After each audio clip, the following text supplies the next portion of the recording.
No more 32-ounce sodas in New York. Yeah. I don't know. I mean, like, think about what. I think what I'm in the process, like, I think writing it, I was thinking so much more about walls and boundaries. Yeah.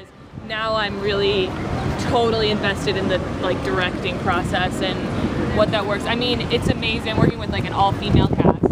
I mean, a lot of them are playing male roles as well. Okay. So it's all just, like, we're just, like, bending whatever. And, I think it's, yeah, and like I'm so invested in how can we like, how can we make this be a 2.5-week rehearsal process? Yeah. Like a pretty big thing. Like how can we be exploring, Yeah. at the same time establishing and giving the actors room to develop and their freedom, and they all have very different styles and like very different things going on, and how to respect all of that, yet tell the story I want to tell, yet tell the story they want to tell. And it's like negotiating a lot of different things. But I mean, I am so blessed to have these 4 women. Like, and my. That sounds awesome. I can't wait to see it. What day is the play open? We have it next Thursday, 1 week. Oh, okay, 1 week. We have our opening night on Thursday, the 21st, at the Brooklyn Lyceum, and then we are doing a performance at the Brooklyn Lyceum, and then we're also doing. I'm gonna. A cartographer design it, so like someone who actually makes maps, like designed this beautiful image. So this is the Vastlands, which is kind of basically this community sucks energy from the people living in the reserves, which are walled-in communities. Okay. And sucks their energies to sustain their lifestyle because the earth is depleted of resources. So that's the basic story, and then this day, the day of the play takes place, a wall is being built blocking off one of the reserves from the sea. And this reserve, there's people in it who want to kind of rebel against that.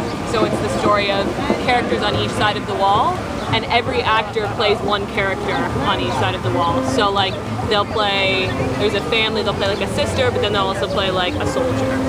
And da-da-da-da. So everyone kind of gets the perspective on the more oppressive versus the more oppressed society. My small story is. Just go. My small story is, and talk to My small story is. Yeah. Oh, I like. My small story is the wall. The wall. With these guys. Okay. Sheila. Hey Sheila. I have to dash. Sorry. And Gamze. I have to. Hi. How are you guys? And this is Anna. Hey Anna, how are you? Who's playing the wall. Oh, the wall. How difficult is it to pay a wall? Oh my God. This is the day to ask. It's hard. It's hard. Yeah. A lot of stretching involved, or just? I know. It's like you're like, hey, ready to fucking move. Okay. It's hard. It's hard in the sense of picking up different people's emotions, and you'll see. Yeah. And playing different characters and kind of doing the switching. Yeah, it's cool. Looking forward to the wall. Nice. So yeah, and then we have Azza doing marketing, and Thank you, Azza. yeah, well, we're trying to kind of. It's interesting, actually, all the marketing stuff, like thinking about how to. Bye, lady. Did you see the picture that I put of the fabric? The fabric on the Yeah, so ceiling. last night, basically, in the evening on the roof, we dyed 100 yards of fabric gray and then had them hanging across my roof. Really? Like blowing in the wind to dry them, and it was like, yep, this is bootleg. We're doing this on my roof illegally. But yeah. So what's the wall all about? I mean, what's the impetus? The impetus for it was basically. Yeah, you get together and we walk into. Yeah, so basically the impetus for it was partly traveling to Palestine. Okay. And seeing the wall there and thinking about like physical boundaries that people put up.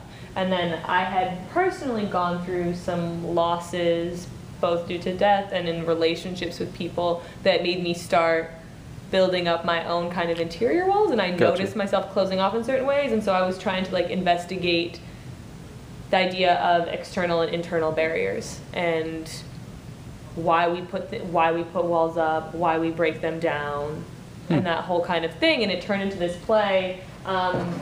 I started writing it, just like doing free writes basically through this artist activist program I was in. Okay. And And the free writes, yeah, I just kind of started writing it, and I wrote it actually as narrative, like as a short story. And so I wrote the whole play as a short story that I'm adapting, that I adapted for stage in the process. So people are always talking in third person about themselves, and there's the wall, like, so it's this interesting mix of narrative and then into dialogue and like. Very interesting. Yeah, yeah. Yeah. So that's kind of how it all started.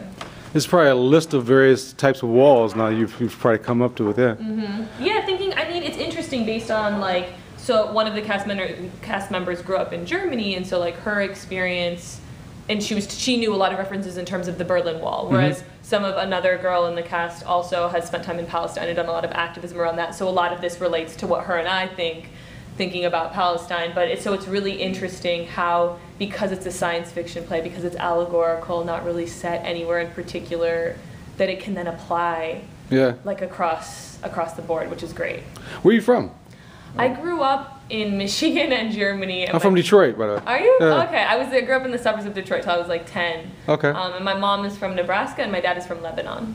Really? So kind of like a little bit all over. And I think that's also part of it, actually. Like I have always, and Oz and I have talked about this because she's also like international all over the place, but just that feeling of like, what are boundaries? What can you cross? What can you not, based on your personal experiences, and just. We say boundaries, like even like when moving to one place to another. Yeah. What's culturally embraced? What's culturally, I don't know, hesitant? Exactly. Yeah, I think so. I think it's like, yeah, like what I don't know. It's interesting. Like what's shocking to us is not shocking to other others. people, and when you're in.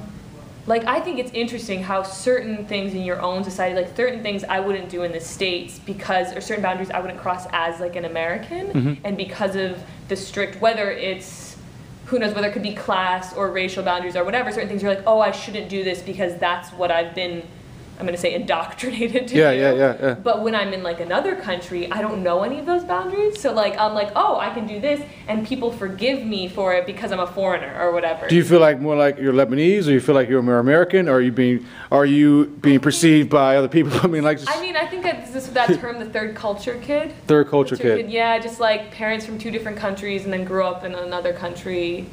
So that's kind of just like a mix, like I'm more American transcultural, than anything, than anything else. But I don't necessarily feel like, yeah, I would say I'm more American than anything else. But I feel very, very attached to these like different places where I have family and friends where I grew up, and yeah. Okay. Yeah.